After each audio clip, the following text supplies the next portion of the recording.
अंबाजोगाई सहकारी साखर कारखान्याचा 2025-26चा गळीत हंगामाचा बॉयलर अग्नी समारंभ या ठिकाणी आज दसऱ्याच्या मुहूर्तावर पार पडत आहे. हे पार पडत असताना मला जुनी एक आठवण माझ्या मनात तरळून गेली की याच ठिकाणी मी असा लहान होतो. आमचा धाकटा भाऊ माझ्यापेक्षा लहान, माझे वडील आणि माझी आई याच ठिकाणी अग्नी बॉयलर अग्नी प्रतिपादन या ठिकाणी प्रज्वलित करीत असताना त्याचा एक काल परवा फोटो मला सापडला आणि उगाच मला असं वाटलं की चला आज आणखी एक योग असा आला.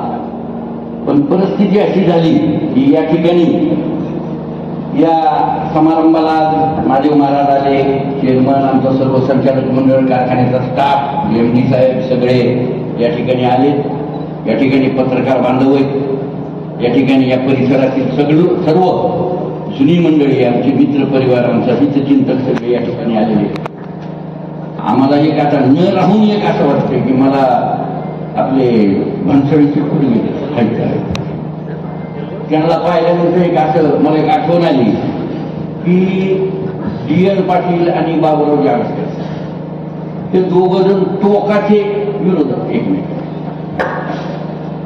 आणि या ठिकाणी हे दोन घराणे जे होते त्या दोन घराण्यांनी एकमेकाचा आता ज्यावेळेस आडसकर साहेबांकडं सातपुते साहेब गेले की त्याच्या विरोधात काहीतरी करावं लागायचं.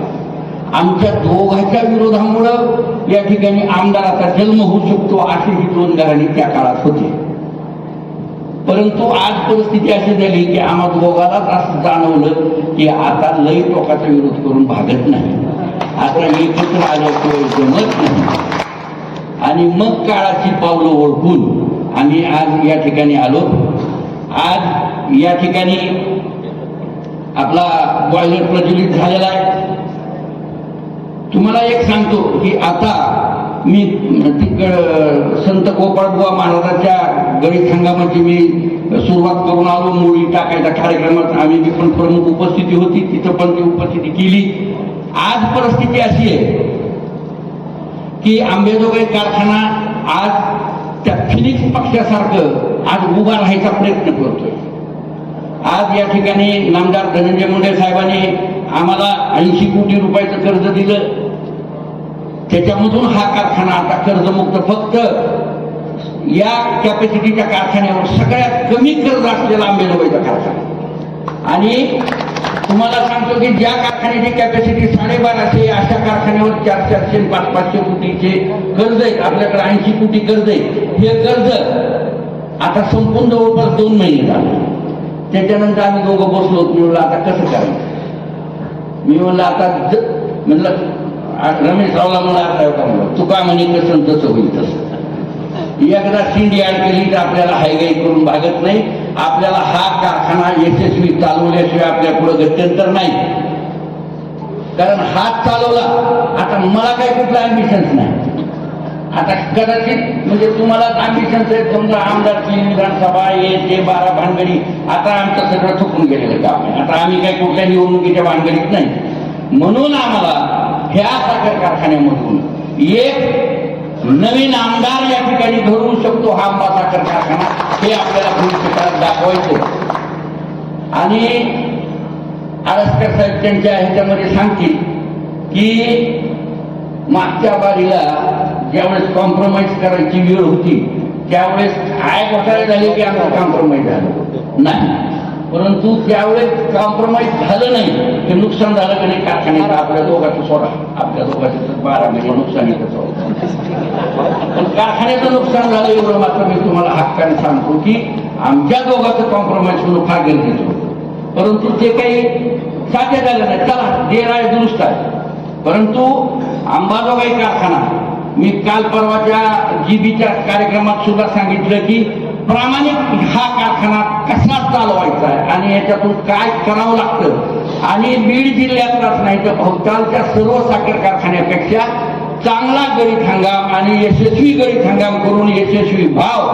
आणि जीबीच्या कार्यक्रमाच्या दिवशी सांगितलं होतं की 1 तारखेला पगार. काल झाला का नाही पगार कर्मचारी सगळा एमडी साहेब 1 तारखेला पगार झाला. तुमची 1 तारीख चुकवायचीच नाही. त्याच्यासाठी आता हा कार्यक्रम संपल्यानंतर सर्व कर्मचाऱ्याची या ठिकाणी आपण बैठक लावलेली आहे अंबाजोगाई कारखान्यात. कारण ह्याच्यामध्ये आता आपल्याला 15 तारखेपर्यंत ह्याच्या सगळ्या ट्रायल झाल्या पाहिजे. याच्यासाठी आपल्याला एकमेकाचं म्हणजे विचाराची देवाणघेवाण प्रत्येकाची अडीअडचणी काय आहेत ह्या समजून घेतल्या पाहिजे. आणि हा कारखाना आपल्याला कसा पुढे नेता येईल आणि हा कारखाना ऊस उत्पादक शेतकरी आणि कामगार ह्या कारखान्याच्या रथाची 2 चाके हे बरोबरीनं कुणातलीच हवा कमी होता कामा नये अशा प्रकारचं काम भविष्यामध्ये आपल्याला करायचंय.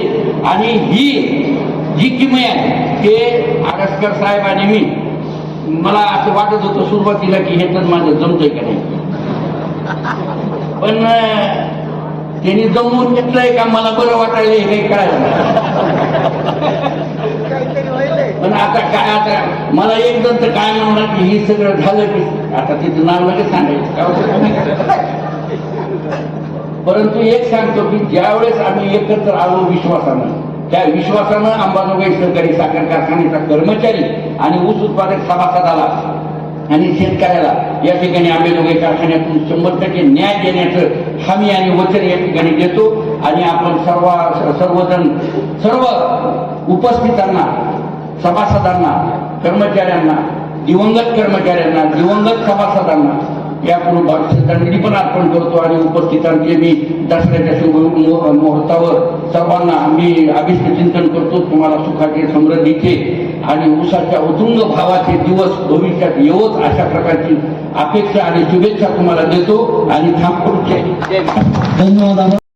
सर्वप्रथम दसऱ्याच्या निमित्तानं मी आपल्या सर्वांना या ठिकाणी शुभेच्छा देतो.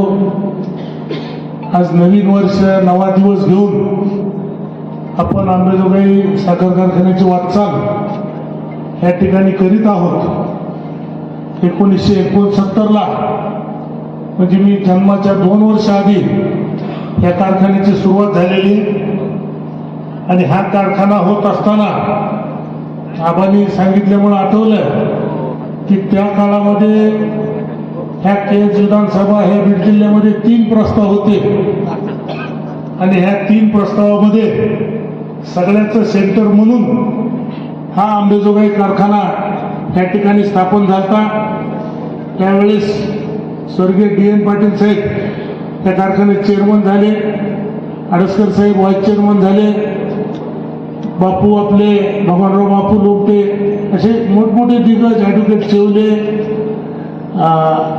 हातोल्याचे आपले आनंद बापू चव्हाण असे कित्येक नावं त्या काळामध्ये ह्या कारखान्याचे संचालक झाले. आणि 3 कारखान्यांचा मिळून एक प्रस्ताव त्यावेळेस सर्वांनी पुढे नेला. आणि हा कारखाना त्यावेळेस सुरुवात झालेली 1250 कॅपॅसिटीचा कारखाना त्यावेळेस होता. आता जवळजवळ 2500 कॅपॅसिटीचा. आणि आज आपण हे एक्सपान्शन केल्यानंतर 3000 हा कारखाना चालणार आहे. या कारखान्याचे बरेच उन्हाळे पावसाळे त्या ठिकाणी बघितलेले. आणि आपण ज्या बॉयलरचं प्रतिपादन ह्या ठिकाणी केलं ते दोन्ही बॉयलर ह्या ठिकाणी नवीन केलेले. नंबर 3चं बॉयलर गेल्या वर्षी आपण त्या ठिकाणी नवीन केलंय.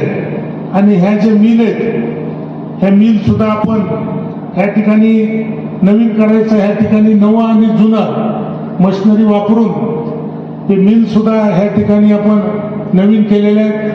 त्याला सुद्धा जवळजवळ 10 कोटी रुपये त्या ठिकाणी खर्च केला. याला जवळजवळ 8 कोटी रुपये त्या ठिकाणी खर्च केला. आणि मधलं रिपेअर मेंटेनन्स त्या ठिकाणी जवळजवळ 5 ते 6 कोटी रुपयाचा खर्च आपण केला. जुनाच एक नवीन टर्बाईन सुद्धा ह्याला ह्या ठिकाणी आणलेलं आहे. बांधकाम सुद्धा ह्या ठिकाणी करीत असताना बरंचसं बांधकाम सुद्धा ह्या ठिकाणी केलेलं आहे.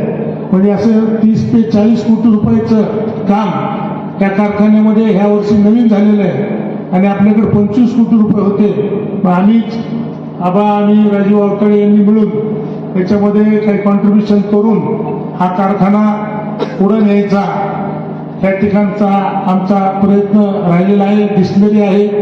पुढच्या वर्षी इथेनॉल सुद्धा आम्हाला ह्या ठिकाणी ह्याच वर्षी इथेनॉल सुद्धा आम्हाला चालू करायचं. आबाचं जास्त इथेनॉलवर जास्त ही आहे त्याच्यामुळे आता मरकडी MD कुठे आहे ते त्या आबाकडेच ते सेक्शन देऊन टाका, म्हणजे तिकडे जायचं कामच नाही इथेनॉल किंवा डिस्टिलरीकडे. अशा प्रकारे हे काम ह्या ठिकाणी चालू केलंय. त्याच्यामुळं कोण कोणाच्या विरोधात कोण कोणासोबत याच्यापेक्षा ही संस्था टिकली पाहिजे, ही संस्था जगली पाहिजे, त्याचा प्रयत्न महाराज आम्ही आटोकाटपणे या ठिकाणी करतो आहोत. गेल्या 2-2.5 वर्षापासून कारखान्याचं कुठलंही डिझेल आम्ही कुठलंही संचालक मंडळ या ठिकाणी घेत नाही, स्वतःच्या गाड्यामध्येच येतो. कुठलाही रेस्ट हाऊस नाही, कुठलाही खर्च या ठिकाणी करीत नाहीत. परंतु त्याच्यामधून सुद्धा ज्यावेळेस 80 कोटी कर्ज मिळालं 120 कोटी रुपये कर्ज घ्यायचं होतं, पण ते कोटीचा आकडा ऐकूनच आम्ही थोडं पहिल्यांदा 40ला गेलो, 60ला गेलो, 80ला गेलो. तर ज्यावेळेस पैसे कमी पडायले त्यावेळेस वाटायला लागले की आता हे कर्ज घ्यायला पाहिजे होतं, परंतु घेतलं नाही.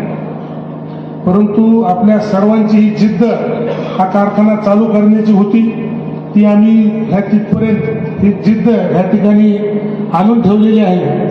त्याच्यामुळे निश्चितच येणाऱ्या काळामध्ये ही संस्था आम्ही ह्या ठिकाणी टिकवण्याचा प्रयत्न आम्ही ह्या ठिकाणी करतो आहोत आणि निश्चित येणाऱ्या काळात सुद्धा ही संस्था आपल्याला उद्याच्या 10-15 तारखेपर्यंत ह्या ठिकाणी काम झाले पाहिजेत, अशा पद्धतीनं या ठिकाणी संस्था आम्ही उभी करणार आहोत. राहिला राजकारणाचा प्रश्न,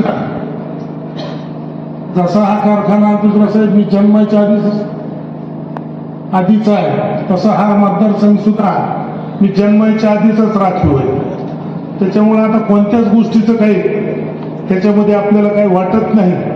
परंतु भविष्यामध्ये काम करीत राहणे आणि जोपर्यंत आपल्याला चालता फिरता येईल तोपर्यंत आपल्याला ह्या ठिकाणी काम करायचंय.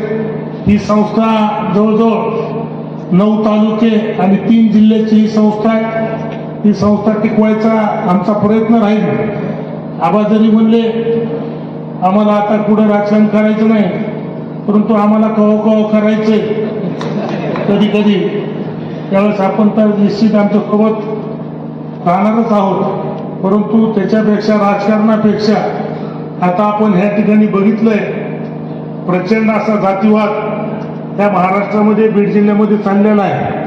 मला वाटतं तो जातीवाद आपण पहिल्यांदा जर कमी केला आपापल्या गावामध्ये तर मला वाटतं त्याची सुरुवात जसं आपण सगळे विरोधक मिळून ह्या ठिकाणी एकत्र आलो तसं जर आपण तो जातीवाद कमी केला तर आपल्याला सुद्धा भविष्य काळामध्ये आपल्या ह्या भागामध्ये राजकारण समाजकारण करताना त्या ठिकाणी पुढे जाता येईल. एवढंच ह्या ठिकाणी सांगतो. अतिशय कठीण परिस्थितीतून आपण ह्या ठिकाणी पुढे चाललेलो आहे. निश्चित याच्यामधून मार्ग त्या ठिकाणी काढणार आहोत, मार्ग काढणार आहेत, एवढंच ह्या ठिकाणी सांगतो. आज बॉयलर प्रतिपादन होत असताना त्या ठिकाणी जवळजवळ 10-15 दिवसामध्ये त्या कारखान्याचे आता ट्रायल सुरू झाल्यानंतर लवकर कारखाना ह्या ठिकाणी सुरू होणार आहे. आपण HNTचे तोडणी वाहतुकीचे सुद्धा 80% रक्कम आपण त्या ठिकाणी दिलेली आहे. 20% रक्कम आपल्याला त्या ठिकाणी ते करायचं. 15 रुपयाचं गोविंदराव शाखा आम्ही जाणारच नाही तिकडं.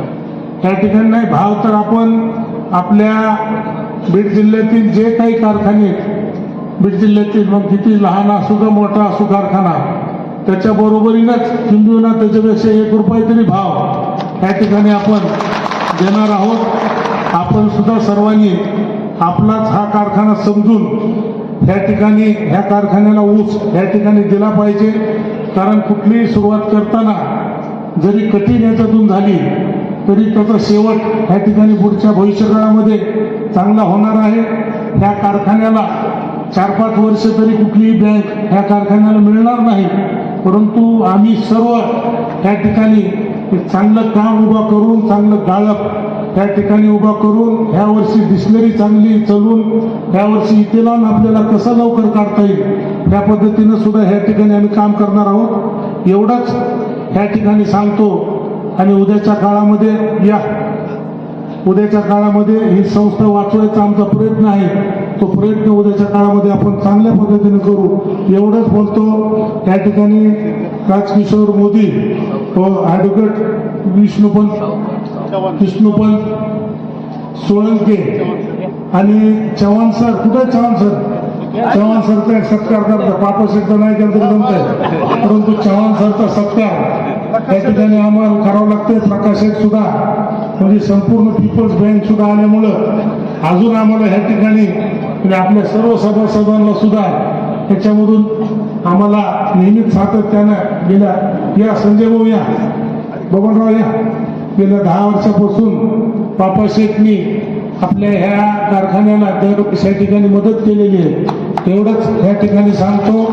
आणि हा कारखाना चांगला चालून येईल का भाऊ, भविष्य काळामध्ये आपण त्या कारखान्याला परत एकदा गतवैभव प्राप्त करून देऊ, एवढंच या ठिकाणी बोलतो.